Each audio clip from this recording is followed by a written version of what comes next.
Selamat malam, Anda menyaksikan Satu Meja, episode menanti kasus Syiah dituntaskan. Saudara, sudah hampir 2 tahun ini kelompok Syiah yang bertikai dengan kelompok Sunni di Sampang, Madura berada di pengungsian. Belum lagi tuntas pengembalian para pengungsi, meruyak pengakuan dari seorang Syiah mereka bisa kembali ke kampung halamannya dengan syarat bertobat. Pemerintah melalui pernyataan Menteri Koordinator Politik Hukum dan HAM dan Menteri Dalam Negeri sejak dini membantah ada pemaksaan tersebut. Pemerintah beranggapan negara tidak mencampuri wilayah agama seseorang. Ini artinya ada secercah harapan bagi umat beragama bahwa menjalankan ibadah merupakan wilayah pribadi seseorang dengan Tuhannya yang wajib dilindungi oleh negara. Tetapi benarkah implementasinya demikian? Mengapa perbedaan beragama justru berujung pada kekerasan agama? Hipotesa kami penuntasan kasus Syiah di Sampang, Madura dengan memulangkan pengungsi Syiah tanpa syarat. Jika dibiarkan, konflik kelompok yang mengarah pada kekerasan agama berpotensi menjadi percik-percik api disintegrasi bangsa. Saudara, seperti biasa di Satu Meja saya ditemani oleh dua pakar hukum. Yang pertama adalah Bapak Asep Iwan Iriawan. Selamat malam Pak Asep. Selamat malam Bapak Ibu. Dan yang kedua adalah Zainal Arifin Mokhtar. Selamat malam Mas Zainal. Selamat malam Mbak Tasha. Assalamualaikum. Hadir juga narasumber kami pada malam hari ini, Tengku Zulkarnain, Sekjen MUI Bidang Hukum. Selamat malam Tengku. Wakil Sekjen. Ibu Musdah Mulia, Ketua ICRP Indonesia Conference on Religion and Peace. Selamat malam Ibu Musdah. Malam. Hadir juga Fahmi Salim, Wakil Sekjen MUI dan Ulama Indonesia. Selamat malam Mas Fahmi. Jalaluddin Rahmat, Ketua Dewan Syuro Ikatan Jemaah Ahlul Bait Indonesia. Selamat malam Kang Jalal. Romo Beni Susutyo, Sekretaris Eksekutif Dewan Nasional Setara Institut. Selamat malam Romo. Direktur Eksekutif Yayasan Lembaga Bantuan Hukum Universalia Hertasning Ikhlas. Selamat malam Mas Herta. Dan juga Musa Kazim, pengajar dari ICAS. Selamat malam Musa. Saudara, inilah Satu Meja. Saya Tasya Lutmila.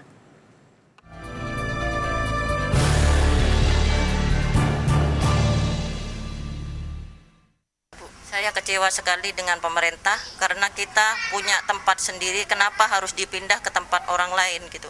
Di sini kan bukan tempat sendiri. Kita tidak bisa bekerja dan tidak bisa ngapa-ngapain di sini.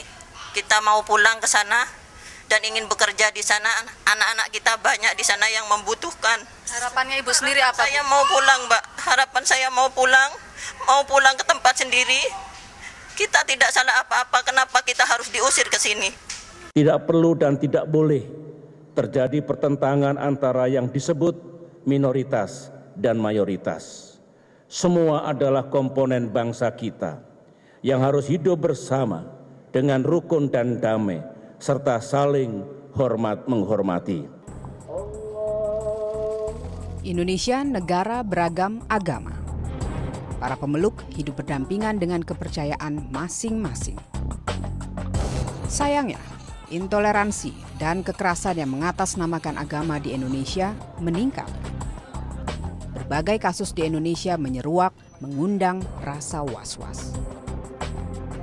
Ironinya, Presiden Susilo Bambang Yudhoyono menerima penghargaan oleh sebuah lembaga di Amerika Serikat. Appeal of Conscience Foundation, sebuah penghargaan yang diberikan atas apresiasi dalam menjaga kerukunan antar umat beragama. SBY pun menerima kecaman. Orang nomor 1 negeri ini dituding tidak mampu menuntaskan kekerasan terhadap agama yang terjadi di negeri sendiri. Beribadah merupakan domain pribadi seseorang dengan Tuhannya. Sejauh dia tak melakukan kekerasan terhadap pemeluk agama lain, seyogyanya seseorang yang hidup di negeri ini mendapat perlindungan. Ya saudara, kita langsung bahas pada malam hari ini. Saya akan ke Tengku terlebih dahulu. Tengku, Presiden menyampaikan bahwa tidak boleh ada kelompok mayoritas yang menekan minoritas. Tetapi yang terjadi di Sampang, Madura justru sebaliknya. Menurut Anda apa yang terjadi di Sampang?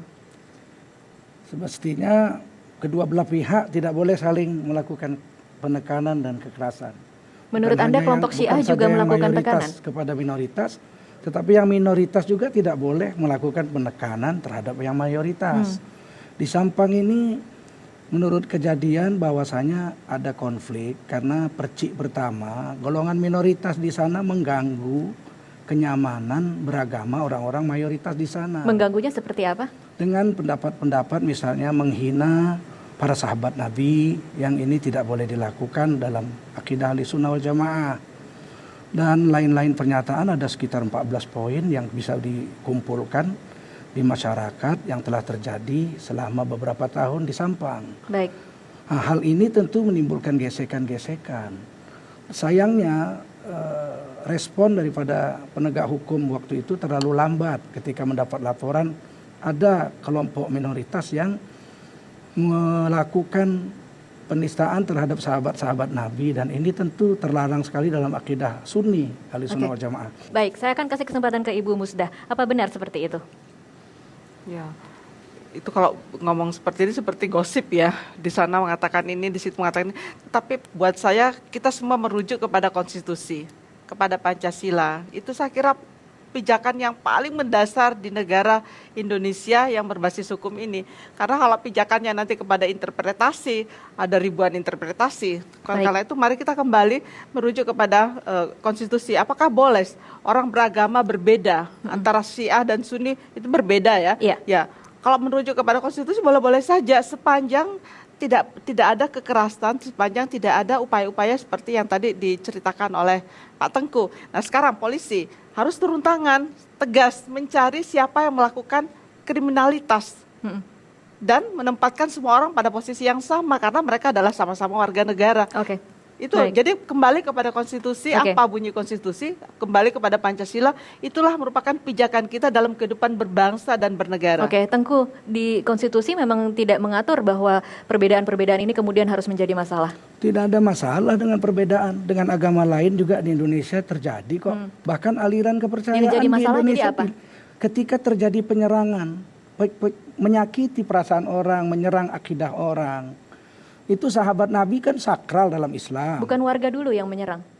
Ini sekarang muncul itu kan ekses ya. Adanya kekerasan fisik ekses daripada kekerasan yang terjadi dari kata-kata dan ajaran-ajaran yang disebarkan. Sudah 68 tahun merdeka nggak pernah terjadi kok sebenarnya. Kan baru-baru ini aja. Coba zaman Pak Soekarno, zaman Pak Harto nggak ada terjadi kok. Kan Baik. baru-baru ini. Kenapa? Karena ada penyerangan secara paham. Baik, kita akan lanjutkan di segmen selanjutnya. Kemudian kekerasan fisik muncul karena tidak bisa menahan diri. Baik. Semestinya pihak keamanan segera menyelesaikan ini sebelum percikan api membesar. Oke, kita akan kembali sesaat lagi. Saudara tetaplah bersama Satu Meja.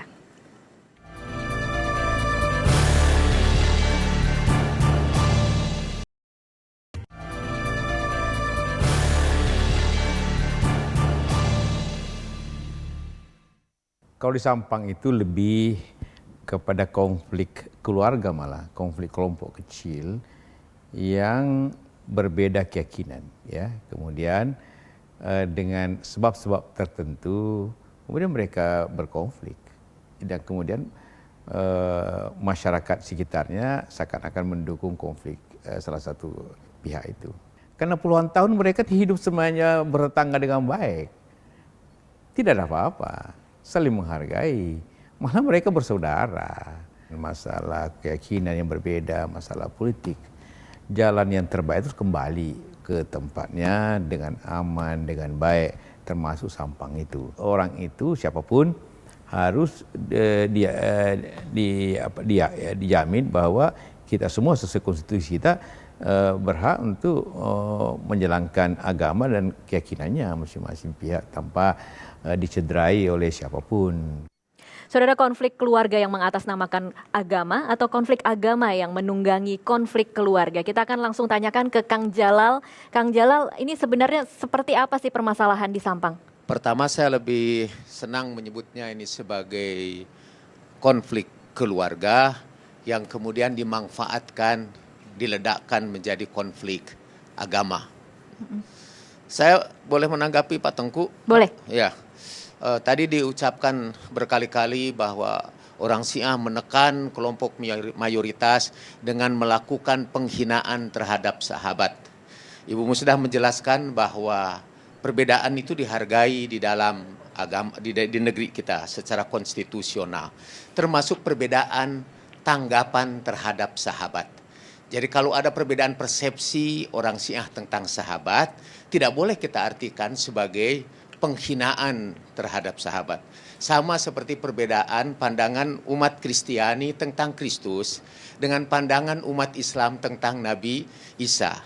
Tidak boleh orang Kristen menganggap, umat Kristiani menganggap bahwa orang Islam menghina Yesus karena hanya menganggap Yesus sebagai manusia, sebagai nabi saja. Oke, Kang Jalal, saya tekankan lagi bahwa masyarakat Sampang bukan menghina.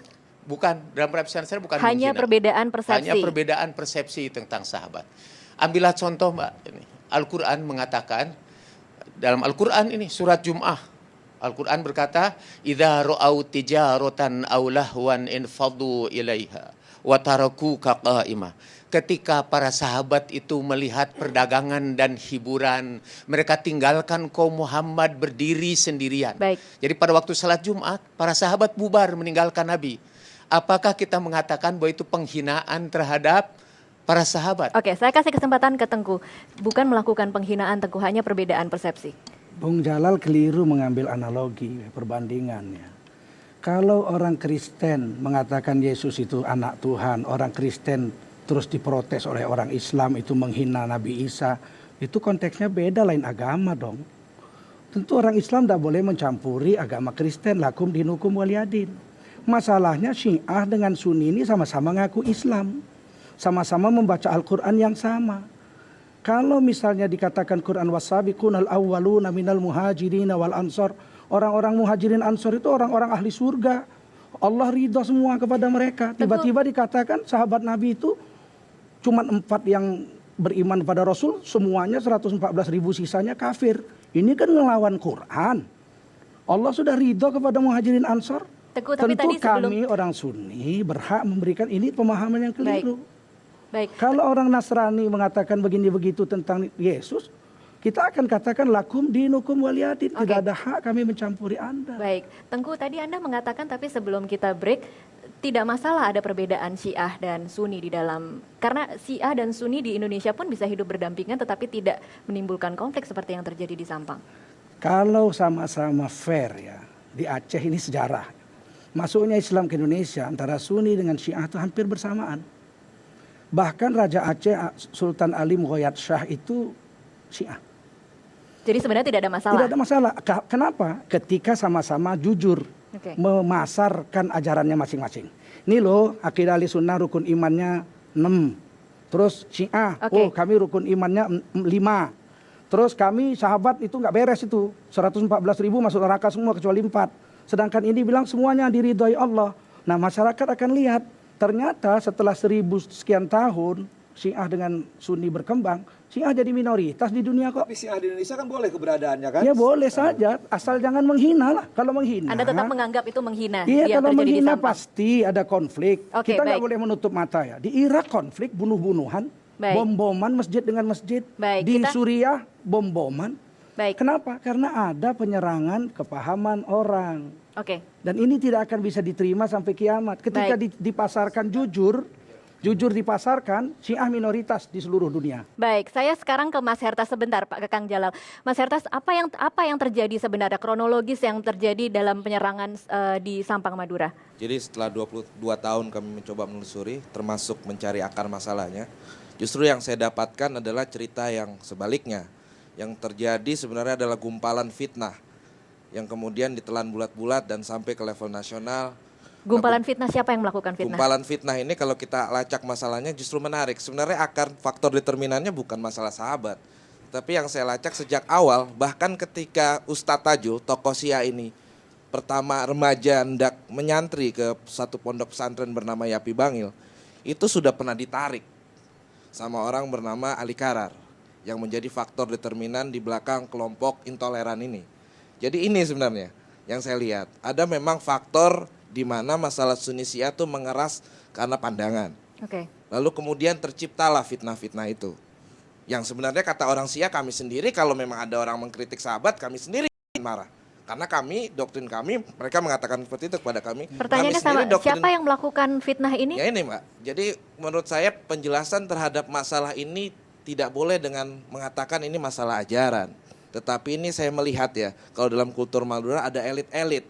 Ada kiai, ada tokoh preman, ada penguasa yang terlibat dalam transaksi-transaksi. Seberapa besar jumlah mereka kemudian bisa mengendalikan? Sebenarnya nggak terlalu besar, tetapi sangat vokal. Di saat yang Dan sama, diikuti oleh warga Sampang? sebenarnya tidak. Tetapi mereka ini vokal dan punya jaringan. Di saat yang sama setting globalnya memang sedang menyorot masalah Syiah, terutama kampanye hitam terhadap masalah Syiah. Jadi bersatulah transaksi yang dibawa ini dengan setting global. Justru yang saya temukan sebenarnya fitnah. Misalnya orang Syiah, anaknya bisa menggauli ibunya. Mereka tidak berkiblat ke Ka'bah, sholatnya joget-joget. Itu semua kalau kita tidak klarifikasi dengan benar, itu berbahaya sekali. Kang Jalal tadi mau menambahkan sesuatu? Ya, saya ingin mengatakan bahwa sebagian dari apa yang disampaikan Samahatul Ustadz Tengku itu adalah fitnah, hanya sebagai contoh saja. Misalnya bahwa orang Syiah mengatakan bahwa seluruh sahabat kecuali yang 4 saja itu masuk neraka. Gitu. Dari mana itu sumbernya? Siapa yang ngomong itu?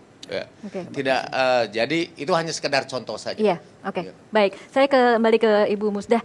Kalau seperti ini, bagaimana sebenarnya penyelesaian yang paling terbaik? Yang terbaik itu adalah di mana konstitusi dikatakan semua warga negara itu boleh beragama sesuai keyakinan. Itu kan teorinya Bu Musdah, tetapi prakteknya bagaimana? Kita ada undang-undangnya juga ada kan, Undang-Undang 39 kan bisa dipakai untuk itu.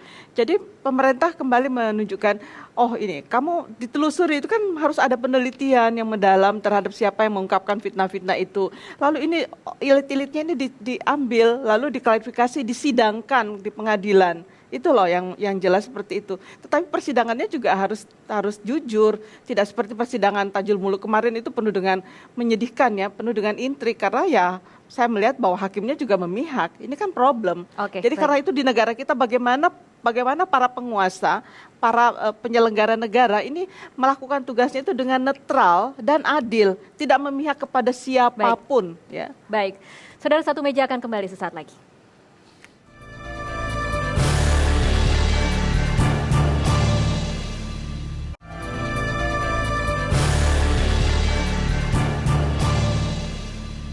Masih di Satu Meja, saudara, saya akan ke Pak Fahmi Sahlim, Wakil Sekjen MUI dan Ulama Muda Indonesia.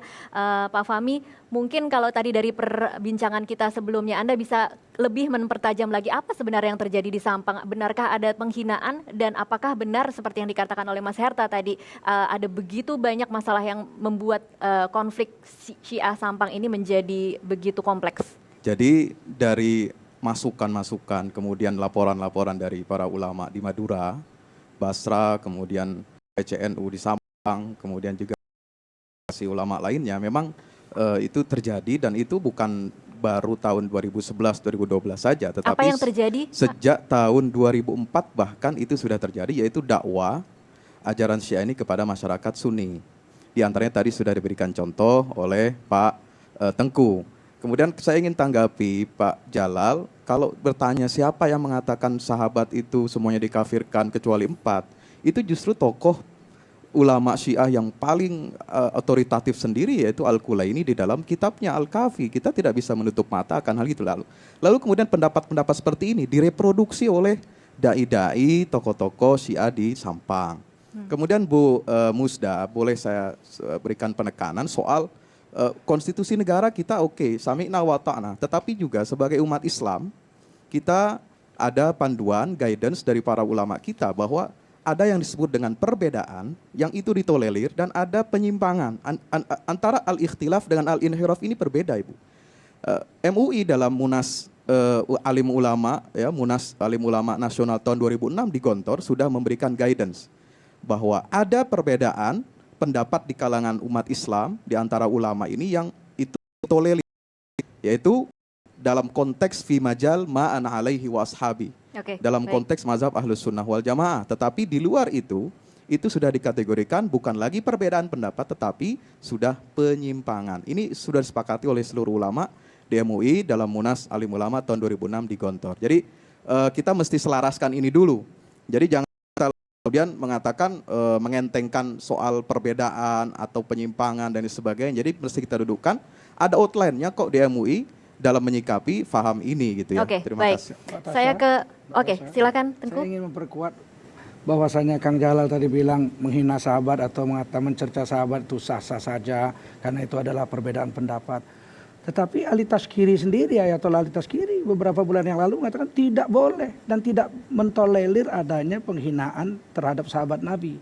Dan penghinaan sahabat Nabi itu sendiri ditulis dalam Usul Minal Kafi, ya, dalam volume 1 halaman 233. Baik. Itu siapa mengatakan tidak percaya pada Sayyidina Abu Bakar dan Sayyidina Umar, siapa yang percaya mereka berdua ini muslim, itu masuk neraka kekal di dalamnya selama-lamanya. Oke, kita tidak akan terlalu masuk terhadap apa yang terjadi atau terlalu masuk ke inti permasalahannya. Tetapi kita akan berbicara mungkin dari tataran, saya akan ke Romo Beni dulu. Romo Beni, sebenarnya bisakah masyarakat itu diatur untuk berdamai dengan perbedaan atau memang masyarakat kita adalah masyarakat yang begitu dikontrol oleh masyarakat mayoritas sehingga bahkan pemerintah ataupun penegak hukum pun tidak bisa berkutik ketika terjadi permasalahan seperti kalau ini? Kita bicara konstitusi, istilah minoritas mayoritas itu istilah sosiologi politik, pemenang pemilu ya mayoritas. Dalam konteks Indonesia, pasal 29, itu jelas negara melindungi setiap orang yang memiliki agama dan kepercayaan. Kalau menurut bapak-bapak bangsa, hasil konstitusi kepercayaan itu menunjukkan bahwa negara juga mengakui yaitu agama-agama lokal itu. Untuk konflik Syiah dan Sampang ini, Anda melihat upaya pemerintah sudah cukup maksimal? Ya belum efektif, karena negara itu kan harus melindungi setiap orang. Artinya negara bagaimana memutus tali kekerasan. Nah yang terjadi sekarang ini kan lingkaran kekerasan terus terjadi. Bahkan 6 bulan ini hasil riset Setara, White Institute, kemudian ICR-nya UGM itu kan naik. Bahkan menurut Setara 212 intoleransi. Ini menunjukkan bahwa kita memang kekerasan itu terus-menerus tidak pernah diputus. Nah untuk memutus tali kekerasan ya ini aparat. Karena itu bunyi konstitusi. Jadi tujuan hidup bernegara itu kan melindungi segenap warga negara. Lah ketika negara tidak melindungi warga negaranya itu mengingkari konstitusi. Problem kita adalah bagaimana konstitusi itu dijadikan cara berpikir, bertindak, bernalar, pengambil keputusan. Oke, baik. Saya kembali ke Mas Herta. Mas Herta sudah bertemu dengan Presiden pada 14 Juli lalu. Apakah solusi yang kemudian bisa diaplikasikan di Sampang? Ya, Presiden mengatakan ini bukan diskusi. Saya jarang memimpin ini. Dilakukan, jangan tunggu Desember. Sunni dan Syiah sama-sama Islam, sama-sama hamba Allah. Dan itu sudah sangat jelas buat kami. Tetapi yang terjadi di bawah, ini lagi-lagi lah yang ingin saya katakan. Pangan ini terjadi bukan masalah ajaran, tetapi ada transaksi-transaksi kecil antara sesama partai, antara menteri dengan bupatinya, antara kiai dengan tokoh bajingan. Akhirnya terreproduksilah itu fitnah-fitnah tentang sahabat sebagai bungkus. Yang jadi masalah adalah MUI, Batra tidak ingin jujur. Masalah ini sebenarnya orang Syiah mempraktekkan ajaran seperti itu. Kalau kita punya kejujuran dan kebebasan berpikir jernih, saya kira selesai masalahnya. Cuma ini direproduksi terus. Seolah-olah masalahnya seperti itu. Ulama kan tidak ada kepentingan untuk ini. Kita melihat darah umat tertumpah nggak ada yang senang kok. Kalau ulama Jawa Timur sudah mengeluarkan fatwa majelis ulamanya bahwa ada 14 penyimpangan yang dilakukan oleh Tajul Muluk dan kawan-kawan. Yang disesatkan itu hanya Syiah di Sampang. Syiah di tempat lain kan belum ada pengkajian karena tidak ada konflik dan tidak ada terjadi hal-hal seperti itu. Romo tadi mengatakan bahwa kita itu harus berpegang pada konstitusi, harus sama, semua harus dipegang, tidak boleh disakiti. Children of God dulu pernah terjadi kok di Indonesia. Seluruh orang Kristen se-Indonesia protes dan Children of God itu aliran Kristen. Orang Islam gak ikut campur. Kristen semua protes dan itu diberangus. Hilang dari bumi Indonesia. Aman. Coba kalau itu dilindungi dengan alasan, oh ini setiap warga bernegara berhak menerjemahkan kitab sucinya masing-masing. Dilindungi, Kristen rusak sampai sekarang. Tapi tindakan itu diberangus pahamnya, orangnya disuruh tobat, selesai. Oke, baik. Mas Zainal. Sedikit saya kira agak ada sedikit manipulasi, mohon maaf Kiai itu. Desakan terhadap anti Syiah bukan hanya terjadi di Jawa Timur. Itu didesakan oleh kiai-kiai untuk diinstitusionalisasi, dilembagakan di daerah-daerah lain. Apa benar seperti itu? Jadi bukan konteksnya karena Sampang. Itu kan persepsi beliau. Sampai sekarang data itu ada nggak, data yang mengatakan sekali. Tidak ada. Di mana aja? Jangan dusta.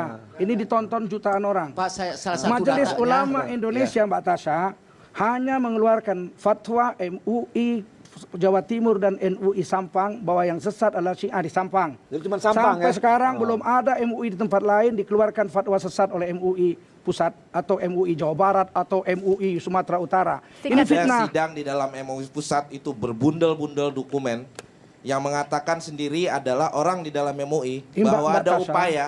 Mbak Anda Tasha, punya buktinya, Ada Mas buktinya. Herta? Mbak Saya Tasha, punya bundelnya seperti saya itu. wakil Ada sekjen desakan. Majelis Ulama Indonesia. Ini fitnah. Saya wakil sekjen Majelis Ulama Indonesia. Baik. Saya yang Saya katakan membundel, ada upaya yang memang. membundel Sentimen semua anti- itu. Itu Tidak ya, ada Tengku. itu persepsi dan Itu fitnah. bagus sekali. Kalau begitu saya sangat Memang senang sekali. kenyataannya sampai sekarang tuan-tuan lihatlah. Yang disesatkan kan baru Sampang. Bagus sekali. Ada rupanya disesatkan MUI Aceh.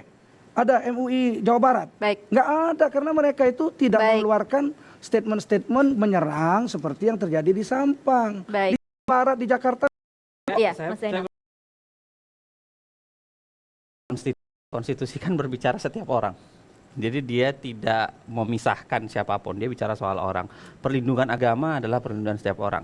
Nah, kalau kita bicara soal batasan, oke, yang dimaksud agama apa, siapa boleh pemeluknya, dan sampai batasan mana ketika dia dianggap sebagai penyimpangan, negara sebenarnya harus menentukan itu. Iya. Nah, masalahnya sekarang Siapa yang menentukan? Siapa yang menentukan? Negara menurut saya sampai sekarang kita tidak punya klausula baku dan jelas untuk menentukan mana Bukan batasan. MUI. Kalau MUI ada perdebatan sebenarnya. MUI ini organ apa? Apakah dia bisa dianggap menjadi bagian dari organ negara? Karena tidak. MUI bukan organ negara. Dia bukan perpanjangan tangan negara, bukan Tasha, perpanjangan tangan yang saya bisa boleh melakukan jelaskan Iya, itu. sedikit? silakan Tengku. Kalau MUI dikatakan ada apa bentuknya dalam negara, kita tidak boleh dusta juga. Ada 8 undang-undang negara ini yang dibuat oleh MUI. Undang-undang perbankan syariah, undang-undang pengadilan agama, undang-undang tidak ada ekonomi MUI syariah. bisa membuat undang-undang. Undang-undang tetap DPR dan Betul, pemerintah. tapi dijelaskan di situ Kalau secara cuma eksplisit masukan, MUI disebut. Kalau cuma masukan, universitas juga berikan masukan. Hampir semua undang-undang universitas berikan masukan. Maaf, Tapi Tuan. universitas kan tidak pernah mengklaim bahwa itu buatan universitas. Universitas tidak pernah ditulis. Kalau MUI ditulis secara eksplisit. Dewan Syariah Nasional MUI Pusat itu menentukan dalam keuangan syariah di Indonesia. Anda ingin mengatakan bahwa MUI punya peranan dalam Iya, pembentukan dan undang-undang. ditulis secara eksplisit di Undang-Undang Dewan Syariah Nasional MUI. Agak rancu Ustadz, kalau bicara soal ditulis itu berarti perannya besar. Oh silahkan, perguruan tinggi ditulis juga banyak walaupun tidak merujuk langsung. Artinya begini, yang kalau kita bicara MUI sekarang, kita bicara soal konsep bernegara. Negara itu ada namanya eksekutif, legislatif, yudikatif, ada namanya lembaga-lembaga negara independen. Pertanyaan saya, MUI kemudian di mana dalam konstelasi ini? Nah, yang saya setuju saja kalau MUI tetap mau dipertahankan, silahkan ada. Tetapi mari tentukan jenis kelamin MUI ini sebenarnya apa dalam struktur negara. Baik, kita akan lanjutkan di segmen Supaya selanjutnya. kemudian dia Tengku. memang punya makna. Oke. Kalau memang dia menentukan perpanjangan tangan kebijakan negara, silahkan lanjutkan. Tetapi kan sekarang belum ada untuk itu. Baik, saudara tetaplah bersama satu meja, kami masih akan kembali sesaat lagi.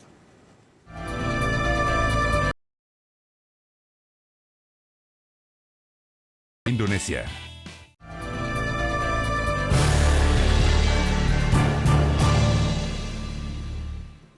Masih di satu meja, saudara, saya akan kasih kesempatan ke Musa Kazim sekarang, pengajar dari ICAS untuk mengomentari tadi perbincangan kita.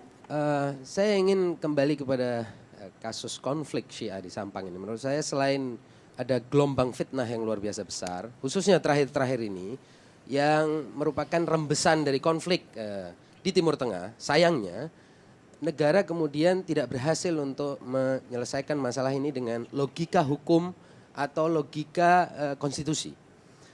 Dan menarik kalau kita lihat misalnya selalu muncul istilah minoritas mayoritas. Tadi Pak Benny sudah bicara sedikit tentang itu. Menurut saya ini logika jelas tidak bersumber dari hukum, tidak bersumber dari konstitusi, juga tidak bersumber dari agama. Karena agama juga tidak mengenal nilai-nilai agama. Ada mayoritas, minoritas. Kalau kita tidak ingin mengatakan bahwa mayoritas di dalam Al-Quran itu sering dianggap sebagai tidak berakal, tidak bersyukur, dan lain sebagainya. Jadi kita jangan berangkat dari poin mayoritas dan minoritas seolah-olah kemudian dibawa kepada masalah akidah. Jadi poinnya adalah bahwa masalah Syiah di Indonesia jelas bukan masalah ajaran. Alhamdulillah tadi Ustadz Tengku sudah menegaskan itu. Kemudian juga bahwa kalau ada pelaku kekerasan, sebaiknya segera ditindak dengan tegas. Kalau tidak, Saya khawatir itu akan menjadi presiden. Oke. Dan biasanya presiden kemudian dalam kajian-kajian menjadi hukum, menjadi nilai, menjadi norma. Oke. Karena apa? Seringkali pelaku kekerasan itu berhasil menjustifikasi dengan satu dan lain alasan bahwa dia telah melakukan sesuatu yang benar. Oke. Untuk menjaga ketertiban umum, untuk menjaga perasaan mayoritas dan lain sebagainya. Ini yang berbahaya menurut saya. Baik. Dan kalau ini menjadi logika yang dipegang dan diterima oleh negara, maka negara ini kita bisa pastikan mengalami kehancuran. Akan mengalami kehancuran. Minimal seperti itu. Baik, Ibu Musdah, sempat beredar pernyataan bahwa upaya rekonsiliasi ini kemudian harus bersyarat kelompok Syiah harus bertobat atau harus kembali ke ajaran Sunni. Komentar Anda? Saya tuh jadi geli aja mendengarnya. Orang tuh kok persyaratan tobat-tobat itu apa toh ya? Jadi buat saya rekonsiliasi juga itu nggak benar. Jadi kembalikan ke apakah asalnya. Karena jangankan jadi harus kita kembali merasakan empati. Kalau kita dikembalikan ke tempat lain, susunlah apa sama sekali, itu namanya juga penghinaan juga sebetulnya itu ya. Jadi harus dikembalikan ke asalnya di mana mereka bisa hidup damai, dan pemerintah tugasnya adalah menjaga keamanan, memberikan perlindungan. Tugas pemerintah kan memberikan perlindungan. Saya nyambung sama apa yang ya, kata jadi Bu Musdah. buat Betul. saya harus kembali ke tempat asalnya. Negara kan sekarang harus berperan dalam konteks. Yang sekarang kan ini sudah terjadi kan, kita tidak mungkin lagi untuk kemudian setback ke belakang. Yang harus kita lakukan adalah negara kemudian berperan untuk menyelesaikan. Saya sendiri agak ragu negara kemudian bisa berperan ketika negara kemudian tidak netral memperlakukan, menempatkan kondisi. Kuncinya itu netral dan Betul. adil. Orang kemudian digusur secara merah-merah, tapi negara kemudian tidak berbuat apa-apa. Negara hanya mengamini bahwa inilah. Misalnya ketika SBY ketika mereka sedang pindah, umat teman-teman Syiah ini kemudian diusir dari Sampang, SBY malah kemudian terbang ke Bali untuk menghadiri foto-foto dengan Ronaldo. Yang menurut saya, bayangan saya adalah tidak menggambarkan betul bagaimana kemudian negara berperan di sana. Karena Keseriusan negara. Oke, baik. Saya kembali ke Mas Fahmi.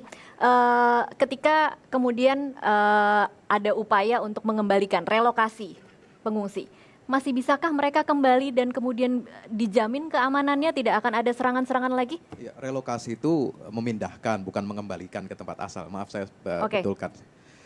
Begini, soal relokasi, kami berempat dari Majelis Ulama Indonesia bulan Juni diundang oleh Ketua DPR, Pak Marzuki Ali.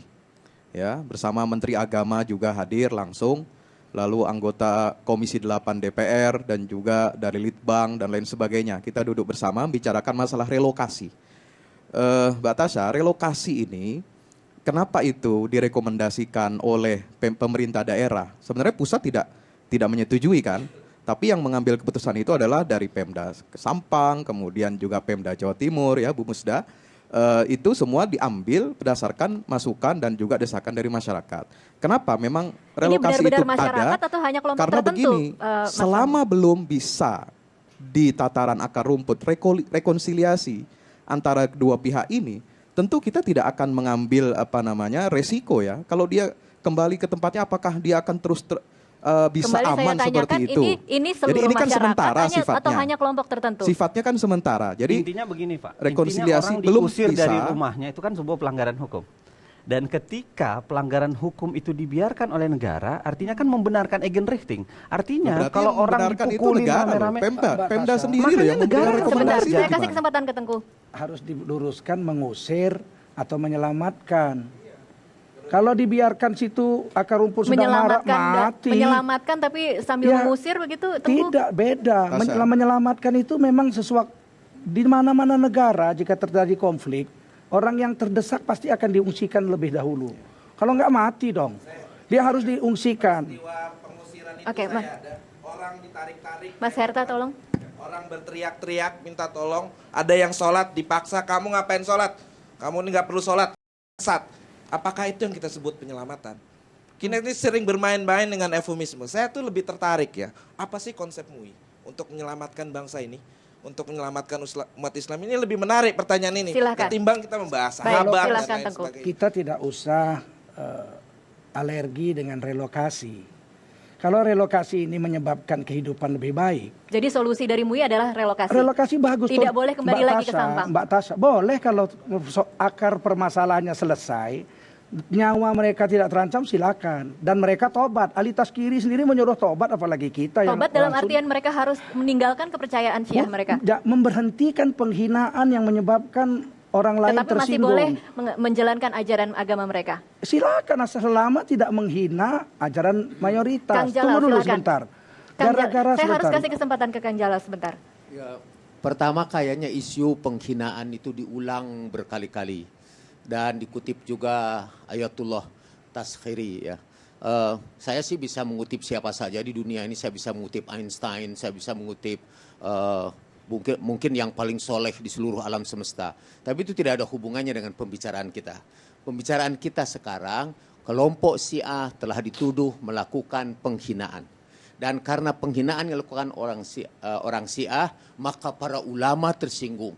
Termasuk sama Ustadz Tengku itu. Ya.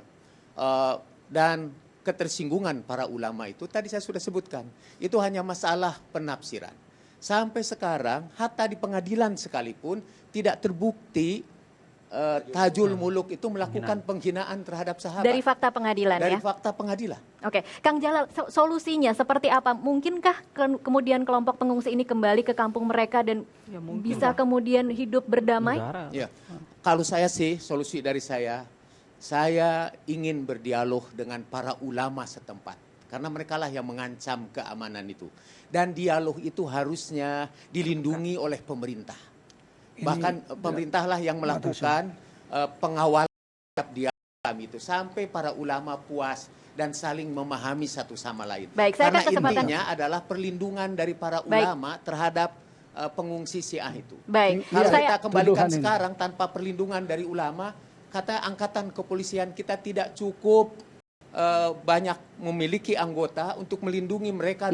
Baik, saya harus hentikan dulu di sini. Kita masih harus break. Nanti kita akan kembali di segmen selanjutnya. Saudara tetaplah bersama Satu Meja. Kami akan kembali.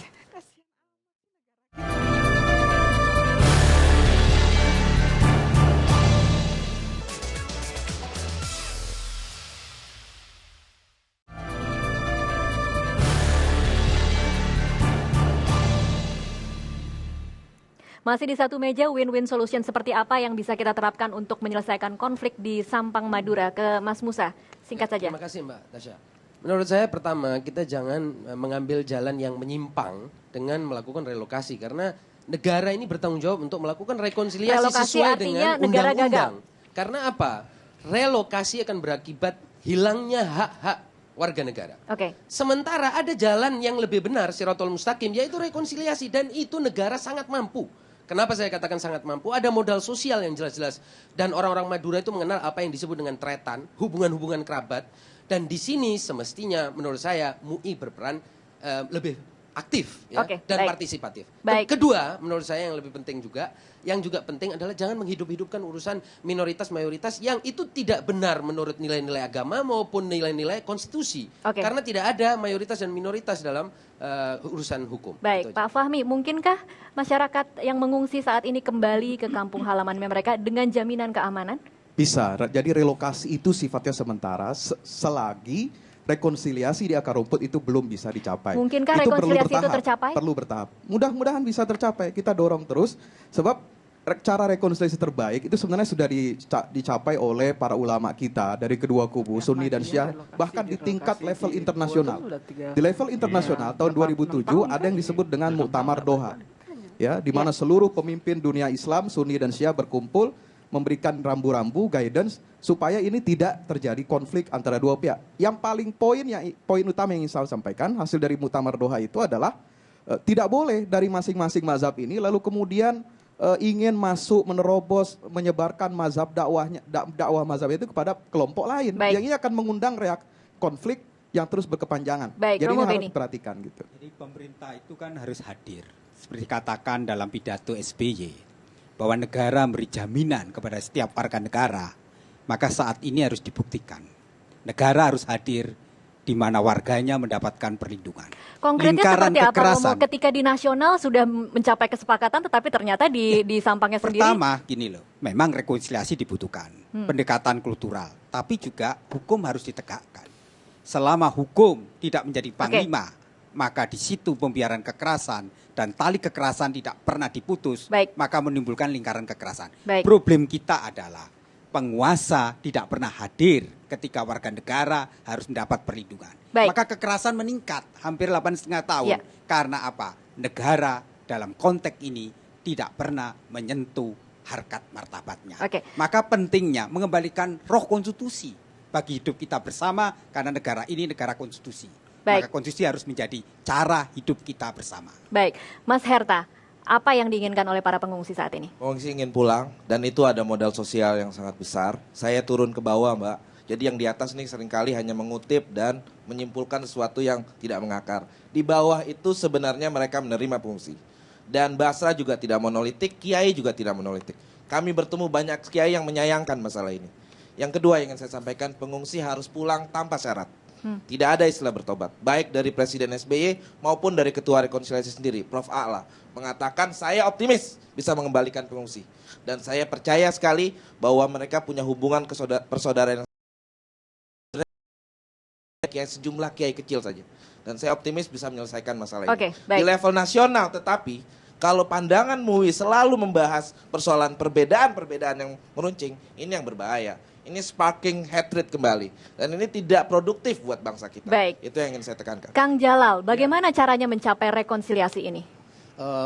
Sekian tahun yang lalu, Presiden SBY mengundang ulama Sunni dan Syiah berkumpul di Istana Bogor. Presiden SBY sebagai presiden dari negara terbesar kaum muslimin di dunia ingin berpartisipasi dalam merekonsiliasi konflik Sunnah Syiah di Irak. Dahsyat itu. Hasilnya, salah satu dari hasilnya yang ingin saya kutip ialah dan sampai lahirlah Deklarasi Bogor sebagai sumbangan untuk menyelesaikan konflik Sunnah Syiah di Irak. Saya ingin garis bawahi di Irak. Kemudian salah satu hasil deklarasi itu ialah janganlah orang-orang yang bukan bermadhab Syiah membicarakan tentang madhab Syiah itu. Sebagaimana juga janganlah orang-orang Syiah membicarakan madhab ahli sunnah. Biarlah orang Syiah bicara tentang Syiah dan orang Sunni bicara tentang Sunninya. Baru kata dicapai kedamaian. Baik, Bu Musdah. Bagi saya negara ya sesuai dengan amanah konstitusi ya harus kembali memberikan perlindungan yang konkret kepada warganya semua tanpa kecuali. Dan dalam kasus Syiah saya tidak ingin relokasi karena itu sudah terjadi kasus Ahmadiyah sampai sekarang masih ada di GOR. Nah, karena itu saya khawatir sekali kalau cara ini diambil itu akan terjadi seperti apa yang terjadi pada Ahmadiyah yang sampai hari ini detik ini masih dalam pengungsian. Karena itu mari kita semua berniat baik ya membantu kepulangan Syiah ke rumah asalnya, ke halaman rumah, ke kampung halamannya dan hidup sebagaimana mestinya sebagai warga negara yang mendapatkan perlindungan yang full dari negara. Tengku silakan. Tidak akan tercapai rekonsiliasi jika Syiah di Sampang masih bicara tentang ahli sunnah. Mereka tetap menyerang kok, buku-bukunya banyak, ceramahnya ada. Dan rekonsiliasi itu tidak mustahil, tapi relokasi juga bukan satu yang hina. Jadi tetap MUI lebih menyarankan untuk relokasi. Iya, karena begini, untuk keselamatan. Holocaust saja arus besar di Eropa, siapa yang melawan arus besar tentang Holocaust, pembasmian orang Yahudi oleh Hitler, itu diusir dari negaranya, dicopot dari jabatannya, dipecat. Anda menyamakan kasus Sampang dengan Holocaust yang itu Mas, artinya gini, arus besar di Eropa kan Holocaust itu benar. Ketika ada yang meragukan Holocaust, diusir, dipecat dari kedudukannya. Nah, kalau kemudian relokasi. Kalau relokasi itu lebih baik, gara-gara ekonomi saja orang mau direlokasi kok. Kedung Ombo dibikinin waduk, 8 kecamatan dipindahkan, seneng-seneng aja. Asal lebih baik kehidupannya. Terakhir saya katakan. Saya kira gini ya, catatan penting dari pembicara kita semua, saya seorang hukum akan bicara fakta. Ada 3 catatan penting dalam kasus yang kita bicarakan, kasus Sampang. Pertama kasus teologis, kedua yuridis, 3 sosiologis. Secara teologis saya kira MUI mengakui bahwa Sunni maupun Syiah sama-sama Islam kan, tidak ada yang diharamkan dua-duanya kan, yang mengharamkan itulah yang haram paling kan. Satu, selesai sampai ke urusan teologis. Kedua, masalah yuridis. Nah, ketika orang menghina, ketika orang menodai, itu tataran yuridis. Siapapun, jangankan Sunni ke Syiah, Syiah ke Sunni atau sama-sama, siapapun yang menghina atau menodai agama itu adalah tindakan kriminal. Dan sekarang udah selesai persoalan soal Kiai Tujul Muluk dari katakan pemusda, dia persidangannya ada bertentangan, silahkan ajukan upaya hukum. Yang jelas putusan itu telah BHT. Terlepas apapun peradilannya sesat atau tidak, siapapun yang menghina harus diadili, entah Syiah, entah Sunni, atau siapapun agamanya. Ya, itu yang kedua. Ketiga adalah masalah sosiologis. Entah itu sekarang isunya rekonsiliasi, rehabilitasi, reparitasi, rekonstruksi. Saya pikir ada bahasa yang ingat ketika muridnya Profesor Kang Jalal. Yang benar itu bahasanya Kang Jalal dari dulu katakan, rereongan. Bahasa Indonesianya, mari bersama-sama. Mu Islam, mu itu Syiah, mu Sunni. Baik. Tidak mempertentangkan. Saya pikir suatu saat harus belajar. Orang Sunni harus belajar Syiah, orang Syiah harus belajar Sunni. Tapi jangan dipertentangkan antara keduanya. Karena dua-duanya Islam gitu. Tapi tak kalah ada yang melanggar, orang Syiah melanggar aturan Islam, orang Sunni melanggar Islam, ya tataran yuridis itulah dia harus diadili. Yang lebih penting, sekarang apa? Ketika Tajul Muluk diadili, selesai persoalannya. Cuman kewajiban negara adalah terhadap kaum masyarakat siapapun harus menyelesaikan. Karena bukan tugas MUI harus menyelesaikan itu. Tapi tanggung jawab negara menyelesaikan. Bangsa kehidupan yang beradab dan bermartabat harus diletakkan dalam kondisi konstitusi yang dikatakan Profesor Musdah. Baik, setelah dihukum tidak melakukan upaya banding kan, kasasi kan? Ya, BHT berarti. Dia menerima bahwa dia salah. Oke. Secara hukum. Baik, Mas Zainal singkat saja. Saya begini, saya lebih paradigmatik pertanyaan saya. Berarti sekarang ada persoalan dan harusnya kita berpikir bukan untuk mengubah apa yang ada sekarang, tapi paling tidak kita bisa berpikir ulang. Satu, barangkali konsep negara, relasi antara negara dengan keyakinan dengan masyarakatnya soal keyakinan. Jangan-jangan kita harus pikir ulang. Yang kedua adalah negara jangan-jangan harus punya pola. Pola yang jelas, pola yang benar, menempatkan lembaga-lembaga negara yang pas, benar, yang untuk yang mengerjakan soal-soal seperti ini. Kalau MUI, oke, ditaruh di mana representasi negara dalam kapasitas apa. Semua negara harus berpikir. Yang ketiga, negara harus jangan lupa bahwa kita punya utang banyak soal yang beginian. Kita tidak punya sekedar Syiah, kita punya Ahmadiyah, kita punya dengan agama-agama lain. Dan negara berkewajiban nasional menyelesaikan konflik-konflik elit yang memperalat ini kasus Sampang dianggap menjadi persoalan politik. Jadi utang negara ini yang harus dipikirkan untuk diselesaikan. Yang keempat, hutangnya belum terbayar tapi masih ada tambahan lagi. Yang keempat yang paling bahaya adalah kita kembali berribut-ribut atau mempersoalkan soal mengadili sejarah dalam istilah kita gitu. Ini kan sejarah panjang. Soal Sunni Syiah itu adalah bukan soal hari ini, tapi dia adalah soal ribuan tahun yang lalu. Dan kalau kemudian kita ribut di wilayah yang sudah ribuan, tapi kemudian tidak menyelesaikan konsep-konsep yang saya sebutkan 3 di awal, kita akhirnya hanya akan dengan masalah akan menyelesaikan yang ada di depan. Terima kasih semuanya. Dan saudara, sampai di sini satu meja saya ingin berterima kasih kepada seluruh narasumber yang telah hadir, Kang Jalal, Mas Herta, Romo Beni, Pak Fahmi, Mas Misa. Saya juga ingin berterima kasih kepada narasumber kami yang duduk di satu meja, Tengku Zulkarnain. Terima kasih untuk waktunya pada malam hari ini. Dan juga Ibu Musdah, terima kasih. Terima kasih juga kepada dua panelis saya pada malam hari ini, Mas Zainal Arifin Mukhtar, terima kasih. Pak Asep Iwan Iryawan, terima kasih. Saudara, apapun alasannya, kekerasan tidak akan pernah bisa diterima. Negara seharusnya mampu melindungi hak warga negaranya untuk beragama, dan negara juga seharusnya mampu untuk melindungi kelompok minoritas dari tekanan kelompok mayoritas. Saya Tasya Lutmila, sampai di sini satu meja, sampai bertemu di satu meja episode berikutnya.